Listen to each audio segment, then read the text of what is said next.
Dans cette vidéo, nous allons parler du rapport sur l'emploi aux États-Unis, les NFP, parler également en détail de l'impact du rapport du mois d'octobre sur les dollars. Mais avant de commencer, comme d'habitude, si vous n'êtes pas déjà abonné, je vous invite à vous abonner et à liker la vidéo, ça fait toujours plaisir.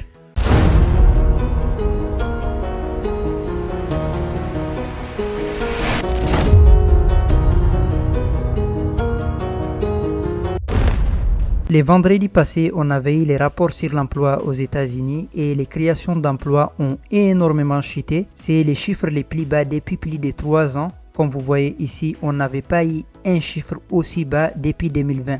Les consensus du NFP étaient de 113 000 créations d'emplois, mais les chiffres étaient sortis à 12 000.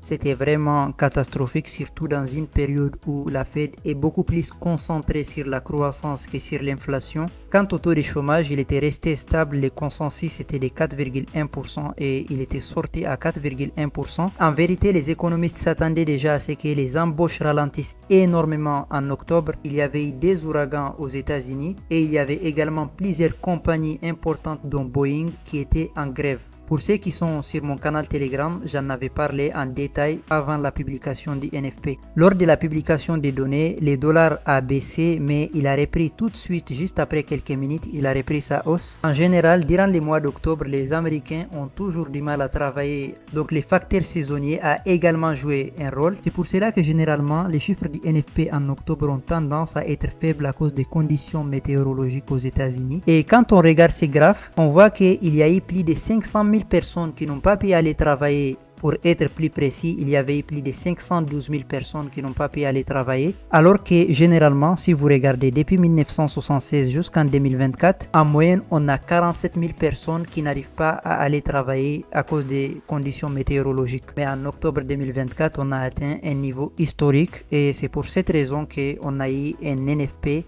qui a été catastrophique. Donc bien que la Fed est concentrée pour le moment sur la croissance, ce rapport sera pris comme un rapport faussé à cause des événements que je viens de citer. Quand on regarde les FedWatch Tool, on voit qu'avant et après les rapports sur l'emploi aux États-Unis, il n'y a pas eu vraiment de changement. Une semaine avant la publication des données des rapports sur l'emploi aux États-Unis, les probabilités d'une baisse de 25 points de base pour la Fed étaient de 95%. Et après la publication du NFP, les probabilités d'une baisse toujours de 25 points de base sont passées à 98,9%. Mais en réalité, cette baisse a déjà été intégrée, cette baisse est déjà dans les cours. Et on voit maintenant que les chances d'une baisse de 50 points de base, il y a zéro chance pour une baisse de 50 points de base, alors qu'il y a juste un mois de cela, il y avait 35% de chances que la Fed baisse ses taux de 50 points de base en novembre. Et il y a un mois de cela, les probabilités de garder les taux inchangés durant la réunion du mois de décembre étaient de 0%, alors qu'en ce moment, les probabilités sont de 17,1%. Mais avant les réunions du mois de décembre, la Fed aura plusieurs rapports sur l'inflation. Il y aura également un rapport sur l'emploi, les rapports sur l'emploi du mois de novembre, qui va peut-être confirmer à la Fed la résilience du marché d'emploi. En plus, l'environnement politique actuel ne permet pas à la Fed de se précipiter avec une victoire possible de Trump. On sait que les politiques économiques de Trump sont favorables pour la croissance, mais ce sont quand même des politiques inflationnistes. Donc si Trump est réélu et que les républicains gagnent la majorité au Congrès, la Fed aura encore une autre bataille à mener contre l'inflation.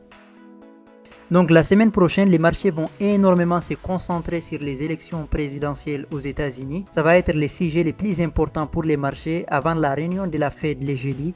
Pour le moment, je m'attends à ce que les dollars continuent toujours sa hausse. Je pense que les investisseurs vont toujours continuer d'anticiper une victoire de Trump. Et du coup, je m'attends à ce que les dollars viennent nous chercher minimum ces niveaux-là et ensuite viennent nous chercher ces niveaux-là. Donc, on aura de très belles opportunités sur les dollars yens. Personnellement, je suis déjà en position sur les dollars yens et je m'attends à ce qu'il continue sa hausse et qu'il vienne nous chercher minimum ces niveaux-là. On peut avoir d'autres entrées la semaine prochaine pour venir chercher ces niveaux-là. Mais tout va dépendre des résultats des élections présidentielles américaines, de qui sera victorieux et qui prendra la tête de l'État, les républicains ou les démocrates. Bon les gars, c'est la fin de la vidéo. N'hésitez pas à me laisser votre avis en commentaire et je vous dis à la semaine prochaine pour une nouvelle vidéo.